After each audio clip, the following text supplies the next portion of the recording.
lore video time. Hydra and the Dragon Pounders. So, first of all,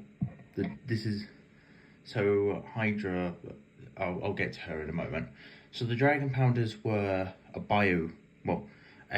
creation that Ernai created using bioweapons and dark magic to create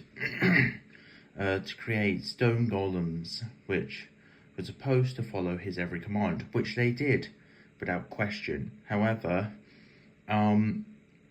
he eventually, when he took them out onto the field to see how good they were against the factions, he saw how useless they were. They were slow, they were powerful, but they were slow, they were timid, but because they were new, they had never encountered a dragon, he just called them Dragon Pounders. He basically made stone golems, gave them no information of what they were going up against, and called them Dragon Pounders, expecting them to do the work for him. It didn't work, and because of that, he banished these golems, just cast them aside, but making them feel ultimately betrayed and forgotten about. They helped. Well, what actually happened is, over the period, so they took up residence on an island elsewhere in the middle of of an ocean, a vast ocean, but they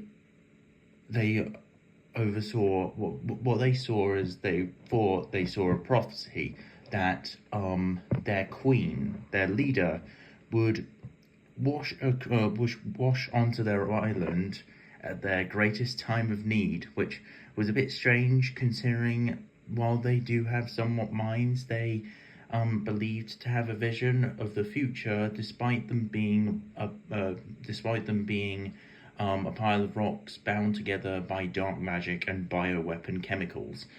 So what actually happened is Hydra, a small water dragon, at that time about a year old, washed ashore on their island, and despite the Dragon Pounders and their name and them being quite timid of dragons, killing off any dragon that they saw on the island, considering she was so injured, they believed her to be their new queen. So they took her in, healed her, and taught her the ways of their civilization below ground.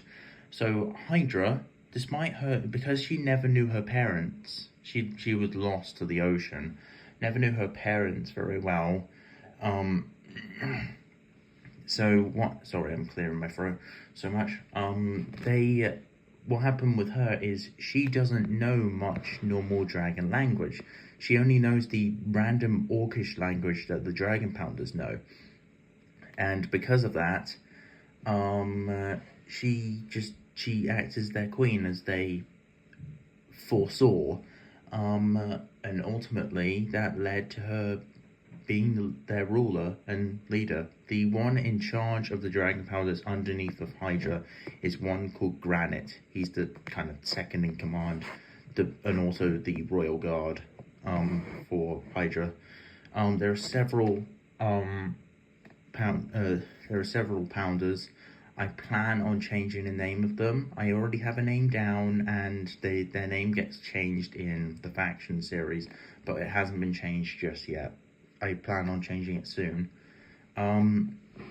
As for, I guess that's really it. They did help in the final battle against Ernai under Hydra's command, and in a way, after destroying Ernai, gained their freedom. So that was that. They returned to their island, their mine on their island, and they're basically immortal golems, which have a civilization there. They cannot die. If they get destroyed, they just regenerate out of the rocks that they were made out of, as shown in other stories I have of them. So that's all of it for the lore of those ones. It's quite short. There are a few holes in there. Like where Hydra came from, I could make more lore for that, but I can't be bothered to at the moment. So this is Sub signing off, and I'll see you in the next one.